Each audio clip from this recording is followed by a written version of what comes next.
stage has also changed, right? So like it was public discourse in the beginning when we had Twitters and the Facebooks that were the main platforms, and now we're seeing a lot of these groups take the conversations in a more private places to where it isn't in the public eye, right? So it's a little tougher to combat that kind of information, and that's something relatively new that we're seeing that we weren't having to deal with in the past. In the past, it was about, well, how can we get ahead of misinformation and disinformation in these public type of forums? But now I think the majority of, or at least a big portion of this information is happening behind closed doors in private groups, maybe in WhatsApp groups or in Discord servers, where it isn't in the public eye. So that is a new challenge that I think will definitely have to be dealt with. Welcome to Money Matters with Chris Hensley, where we spotlight financial literacy issues in the Houston community and beyond. And now your host, Chris Hensley. Discussions in this show should not be construed as specific recommendations or investment advice. Always consult your investment professional before making important investment decisions. Securities offered through registered representatives of Cambridge Investment Research, a broker-dealer member FINRA SIPC. Advisory services through Cambridge Investment Research, Inc., a registered investment advisor. Cambridge and Houston First Financial Group are not affiliated. Welcome to the Money Matters podcast, where finance meets real life and we dive into the strategies that help you lead a financially savvy lifestyle. I'm Chris Hensley, and for nearly a decade, we've been the go-to resource for Houstonians and beyond looking to make sense of their dollars and cents. Today's episode is a special one where we explore the intersection of digital content creation, social impact, and digital misinformation, especially during the election year. Joining us are Jessica Bolaños and Nelson Vanegas. Nelson, I'm sorry, I'm probably slaughtering the last name there. You guys will tell me that in just a second here. The dynamic duo behind Goodspero. They've harnessed the power of storytelling to not only captivate the audience, but also to drive meaningful change into the digital world. As we navigate through the complexities of finance, digital misinformation, and the social economy, Jessica and Nelson will share insights from their journey, revealing how they're leveraging their platform to educate and inspire action in an era where truth and transparency are more valuable than ever. Both of you, thank you so much for being on the show. Welcome to the show today.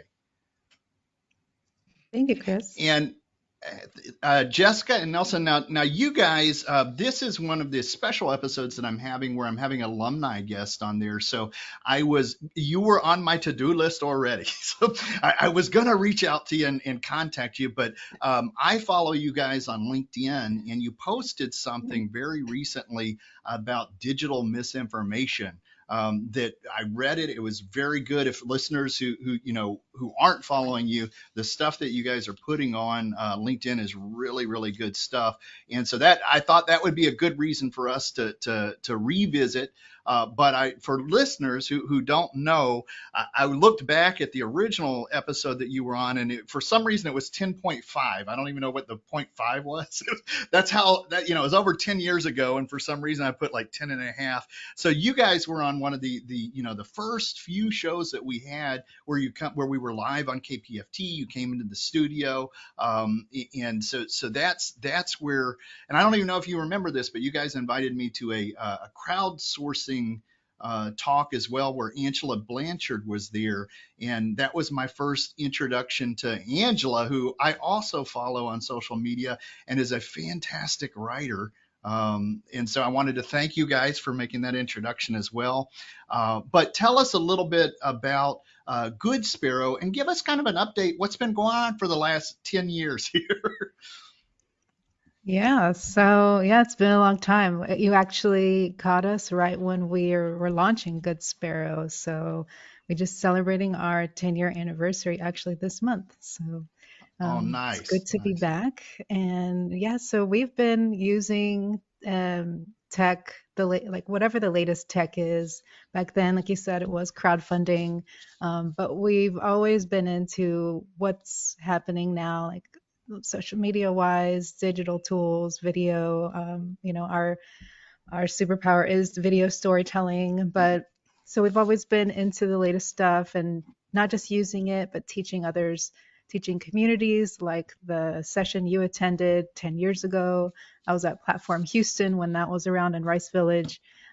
But yeah, we host things for the community, but then we also would go into organizations like Baker Ripley, where Angela Blanchard was, and teach their teams how to do the same things that we're doing on the executive level, or beginners, intermediate, advanced, wherever people are. We just kind of teach them how to use those tools, and we're still doing that today. 10 years ago it was crowdfunding, but now it's all this AI stuff, which is why we've been Right. writing about it. I love it. I love it. No, it definitely caught my attention because that's a big topic that I've been, diving my feet into lately, AI. So I think everybody is interested in that. That's a fantastic topic. But yeah, it was crowdsourcing back then, and so the technology, we've pivoted and we've changed throughout there. Maybe talk a little bit about that, some of the advancements in technology and how it's impacted the fight against what you call digital information, in that article that you published on LinkedIn. Yeah, so things have changed a lot. So social media has always been here, even 10 years ago, but it wasn't being used so politically. And people weren't aware of it. We've always been influenced by what's in our feeds. But now we kind of understand more of like how the algorithms are affecting us. There's like echo chambers that we're starting to be aware of. And that's based on our own behavior. So, and some people may not know this still, but I think it's becoming more common knowledge. Whatever we do and it also depends on the platform. So most platforms were designed with their algorithms to where if they would assume that if our friends are liking something, then we'll like something, and so the platform might show us that. Then there's TikTok, which is their algorithm was different when it came out. It was more about what we're doing, and so if we are looking at something, then it would feed us more of that. So all their algorithms are different, but now we also have like this AI stuff. Now we have deep fakes, which are really realistic video or audio content that some people can't really tell if it's real or if it's fake. And then we have people really micro targeting us uh, because of all the data that they're able to collect. And even 10 years ago, you had the Cambridge Analytica scandal with the data, and they just kind of fed Facebook users, these little quizzes or whatever, and gathered a bunch of information without our consent and the information of our friends. And then they used that. And so Cambridge Analytica is a political consulting firm for those who don't know. And so they use that data to feed people ads tailored to like their fears, or maybe if they were undecided voters, they would target them specific ads to kind of push them into a certain spectrum of, or talking about immigration, if they're feel fearful about immigration, or even trying to get voters not to vote in the elections and stuff like that. So, but we also have tools like AI tools that are helping us combat this stuff, which I kind of talked about in my LinkedIn newsletter, working with Common Cause, which is they kind of they lead these efforts during elections and campaigns, working with the platforms, working with citizens like me. I was just a volunteer, and then they had us equipped with tools, which back then it was like bot sentinel. So we would add this bot to our Chrome. It was a Chrome extension. So we went on Twitter and we could see whenever things are being posted how how toxic a user may be, and so we would flag information. That was a whole process and a training that we all went through just as citizens. And then they had even more trained people on their team, flagging that up, talking to the Facebooks and the different platforms. So we have tools, to combat this stuff too, fact-checking organizations, working with journalists and just users. And so, we're working on some good stuff too. Yeah, and I think I the stage has also changed, right? So like it was public discourse in the beginning when we had Twitters and the Facebooks that were the main platforms, and now we're seeing a lot of these groups take the conversations in a more private places to where it isn't in the public eye, right? So it's a little tougher to combat that kind of information, and that's something relatively new that we're seeing that we weren't having to deal with in the past. In the past, it was about, well, how can we get ahead of misinformation and disinformation in these public type of forums? But now I think the majority of, or at least a big portion of this information is happening behind closed doors in private groups, maybe in WhatsApp groups or in Discord servers where it isn't in the public eye. So that is a new challenge that I think will definitely have to be dealt with. Nelson, thank you for that. See, all of this is extremely important right now. We are entering an election cycle. So I always say, hold your watch up high because the room's filling up with BS. During an election cycle, we have some of the worst, viral headlines, and it can be bad. So some of the things that you mentioned, Jessica, you talked about the echo chamber, the algorithms, Cambridge Analytica. There was that Netflix documentary that hit that I think it kind of opened a bunch of people's eyes up to, we knew it was bad, but we didn't quite know it was that bad. And then that documentary came out. And so now we've got AI that's kind of sprinkled on top of it. And then Nelson, you mentioned that, that things like that are happening in the background where people are on discourse, it's these groups, these micro targeting that we mentioned there earlier. So all of this stuff is a different way to look at it. I am say less than optimistic about this election here with that rolling out, but you guys have given me some optimism here because the article you mentioned ways that we can kind of combat misinformation. Could you talk a little bit more about what somebody who wants to be aware of this type of stuff can do to kind of help themselves this year?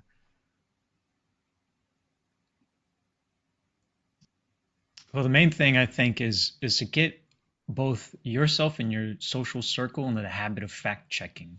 Before we share things, like that's one of the big things. Let's go ahead and fact check some of these things that we're seeing online to make sure that it is at least based on some kind of fact and that there are some sources that you can go ahead and cite. And I think, Jess, there's some pretty cool tools that maybe you found or something else you want to add.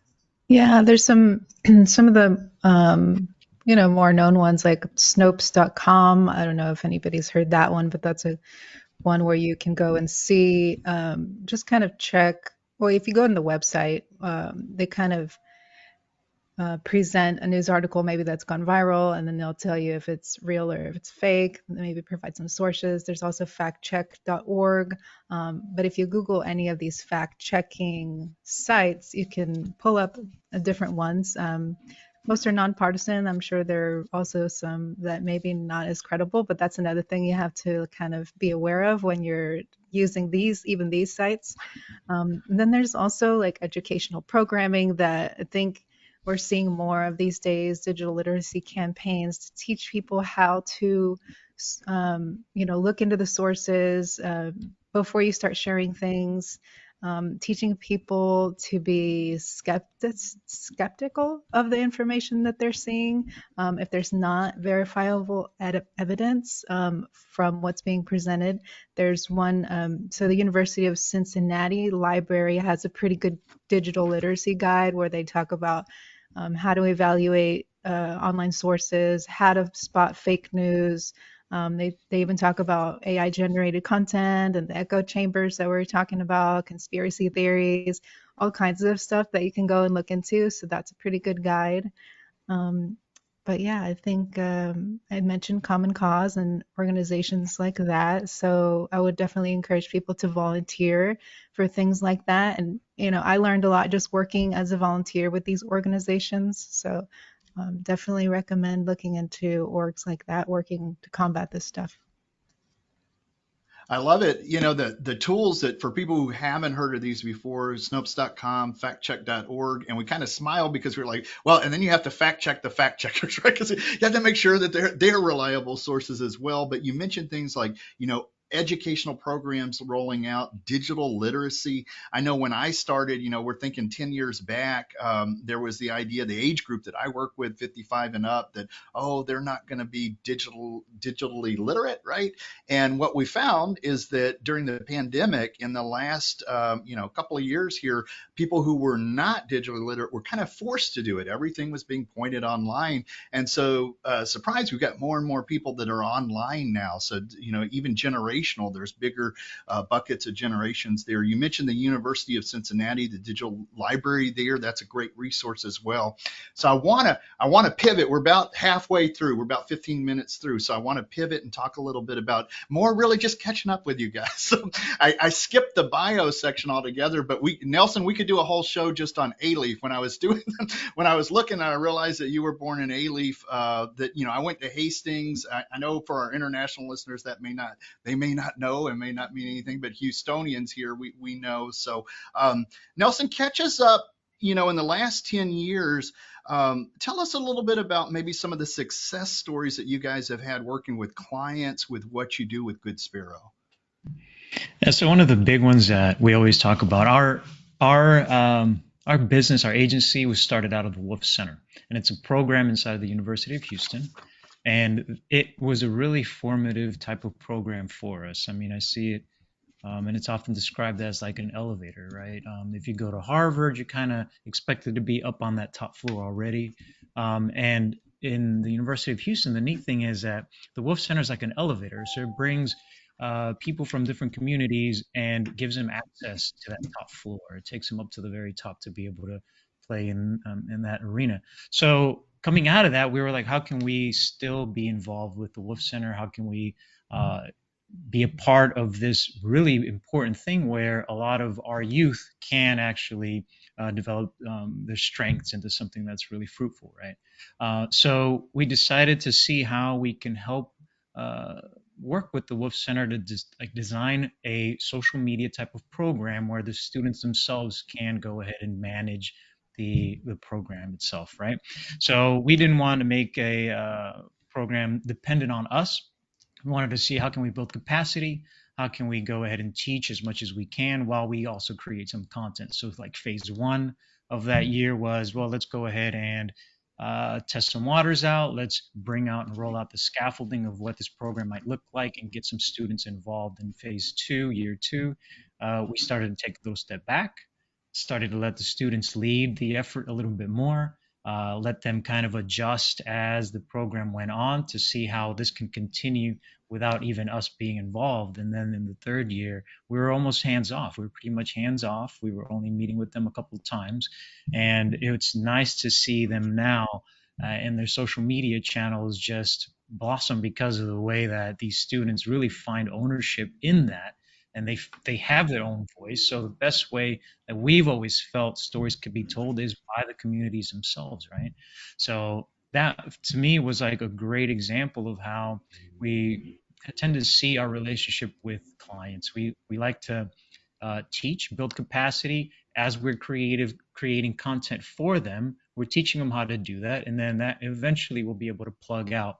And when they get up to the level of wanting more higher production value type things, that's when we step back in, right? So that to us was such a nice project to be involved with. And we've kind of done some similar things with other organizations over time. I love it. I love it. And Jessica, I have this memory in the back of my head from our original interview, something about Beyonce and the largest collection or something. Can refresh my memory on that. I don't know if I can still live up to that now, but yeah, I've always been a Beyonce fan.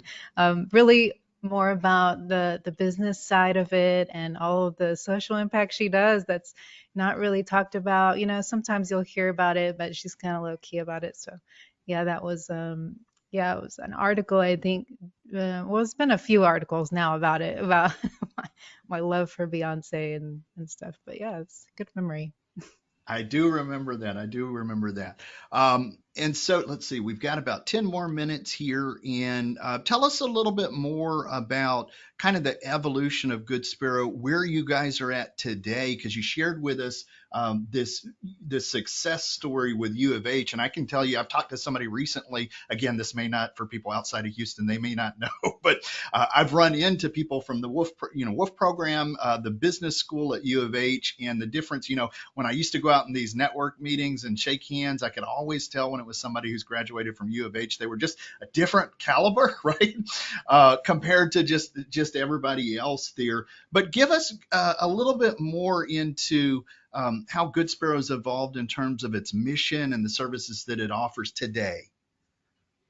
Sure. Yeah. So our mission hasn't really changed much. Like I said earlier, it's really just the tech that's changed, and the vehicle we're using to deliver on our work. And so we still support organizations, we still support founders, and helping them solve their challenges, just using whatever the latest tech is. So, like I said, right now that's AI. So we're using a lot of AI to help solve problems, and we kind of so we talked about when we started, it was about creating content for crowdfunding campaigns, and we were teaching the corporate teams how to do the same, realizing if you want to know how to crowdfund, you're going to have to know how to do social media. And so that's why we kind of went to that space, teaching social media, and then we moved up to teach the actual content creation and dug deeper into that. And so helping create content for brand awareness or capital campaigns or fundraising efforts or even internal and external communications, really whatever the need, you can pretty much solve it with digital and video and somehow. And so that's what we did, and we still do that. And so now we're loving AI, the AI world, because I know some people are scared about it taking our jobs and everything, but I mean, we always tell people, like, well, this is just another tool that's making our lives easier. So I think you're right. If you're not using them, they could probably take your job, but maybe not AI. It's going to be the next person using AI. So we like to get into all these new tools, even in our own workflows. Outside of teaching other people how to solve their problems, we're using it as well. So obviously ChatGPT was like the big thing that everybody started using. If you're not using the paid version, I would highly recommend it. It's only like $20 or something a month. And now you're able to create like your own custom GPTs, which if you're not familiar with that space, it's so pretty much we created a Goodspero GPT, or when we work with clients, I'll create a custom GPT for that client, and you basically are able to feed it your own knowledge base. So you can upload your documents as an organization. You can upload it, what your goals are, whatever you want it to know, and then it's kind of like you can just toggle over from ChatGPT to your company GPT, and it makes life so much easier. And then they just opened up the marketplace for you to use other people's GPTs. So if Chris, you made a GPT for, Money Matters or whatever you wanted to do, I could use your GPT and your knowledge base of all of this financial data that I don't know. And so I could essentially be asking you questions, and, with your knowledge base. So it's pretty cool. So that's what we're still doing, teaching things like that, the latest stuff that people should be getting into and how to use it, guiding organizations on how to use it as well, which is something that people have always asked us when they see what we're doing. They ask us, hey, can you teach our teams how to do that? Or can you help us, with whatever challenges, they may have to do that stuff too. So yeah, we're still shaking my head yes on all of this. Very, very good stuff here, 100%. So I hear embracing AI, and what you've done is you've kind of shared the evolution with me, where we started with the crowdfunding, then social media, the content creation, and the tools have changed. It's AI now, but you guys now have the experience after 10 years to help guide these organizations to actually learn about these new tools as they roll out. I love it. I love it. I can see it in the stuff that you're posting. I'm very steeped in ChatGPT as well. In fact, if you go out and look at podcast promoter GPT. That's me. Cool. In both me and my assistant, 100% on board. I got certified through Vanderbilt in the analytics side of ChatGPT for the visualization. So yes, for companies, small companies, if you're here in Houston and you're looking for somebody who's got the experience now to guide you through as the technology changes, look at them. This is a great couple of who's been doing this for many years there. We're bumping right towards the end of the show. Jessica Nelson, what have I forgot to ask you that you'd like to share with listeners today? Well, I mean, the future is always something that's top of mind for me. I'm always looking forward and seeing what the next thing is going to be, right? And we're talking with Jess about how content is being hyper personalized now, more so than in the past. So we did talk about how much information Facebook has and how it could even anticipate what we're thinking and what we're liking before we even know about it, right? But in the future, I think what's really changing is the location and the place and how they're going to be. We're going to be consuming information, right? Which, if we're consuming information, that means it's also an open door for organizations or companies to feed us information, right? So now we're seeing AR, MR, and XR kind of take a little more center stage. We're seeing the whole Apple Vision thing, and what does that mean, right? And then we have talks about Neuralink and being able to control things without having this interface of a thing, of an issue, right? So it's both good and bad, right? I think for every advancement we have these challenges that pop up, but what these challenges also mean is there are opportunities for maybe our communities to be able to build businesses around solving these problems. So every time I do hear about a new advancement that's happening, I mean, yes, there are concerns that should be addressed, but I would love our communities to be at the forefront addressing those concerns before they balloon, and have us not be at the table helping guide these technologies and then make solutions for them. I love it. I love it. Jessica, closing thoughts here as we wrap up? I would just say, hearing all the nice things you say about us, Chris, and our work, I just want to be clear that, I'm not sure I like the word expert. I know you didn't use that word, but I just want to make it clear. We're all still learning, and especially in this new AI world. But that's the fun part. I think that, if we hear a lot from people that they're kind of nervous or they don't know where this stuff is going, and they don't really know what to do. I mean, our favorite thing to do is just dabble in it, and so we encourage people to just try it out. Everybody's offering free trials of all these things, and so you don't even have to pay for it. Just dip your toes in the water, and if you would love some help, we always host stuff in the community, and other people are also doing the same. I see tons of even podcasters talking about it, and go on YouTube, you can learn more about it. But I would just encourage everybody to find those tools, find the digital literacy guides, and find all these things that are out there for us.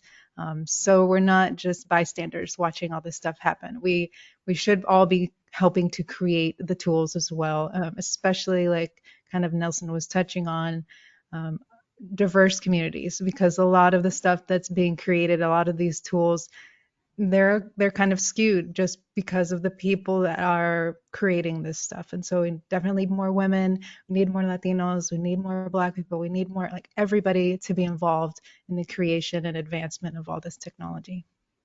I love it. Jessica Nelson, thank you so much. My 96-year-old grandmother is on Facebook. So if she can do it, you can get out of your comfort zone and download the free version of ChatGPT and just get your feet wet, start playing with it, right?